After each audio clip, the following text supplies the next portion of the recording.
অধিনায়কত্ব না পেয়ে মুখ খুললেন লিটন। বাংলাদেশ ক্রিকেটে ফের শান্ত যুগ।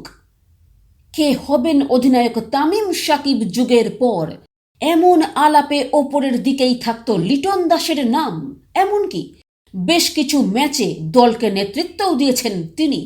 তবে স্থায়ীভাবে যখন অধিনায়ক নির্বাচন করা হলো তখন অধিনায়কের তালিকায় নেই তার নাম। নাজমুল হোসেন শান্ত অধিনায়ক হলেন তার চেয়ে বেশি সিনিয়র লিটন দাসকে টপকে। তবে এই বিষয়ে কোনো প্রকার মন্তব্য করতে নারাজ লিটন। তার কথা এই বিষয়টা নিয়ে বোর্ডের কাউকে প্রশ্ন করলে ভালো হয়। দেখেন ভাইয়া, এটা অতীত হয়ে গিয়েছে। এখন বিপিএলে আছি, বিপিএল নিয়ে থাকি।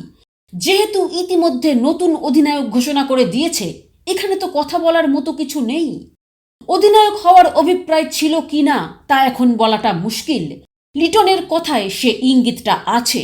তাকে প্রশ্ন করা হয়েছিল নতুন অধিনায়ককে শুভেচ্ছা জানিয়েছেন কিনা, তবে তার জবাবে লিটন বলেন, না, কোনো কথা হয়নি।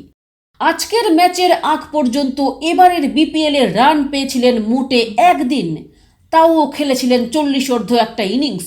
এরপর এবার তিনি খেললেন 31 বলে 60 রানের দারুণ এক ইনিংস। নিজের ইনিংসটাকে কেমন দেখছেন এমন প্রশ্নের জবাবে লিটন বলেন, মতামতের কিছু নেই, চেষ্টা করছি, অনুশীলন করছি কিভাবে কামব্যাক করা যায়। এখনো আমার ব্যাটিংয়ে অনেক উন্নতির জায়গা আছে, সামনে আরও কাজ করতে হবে। দলকে ভালো একটা শুরু এনে দিতে পেরে খুশি।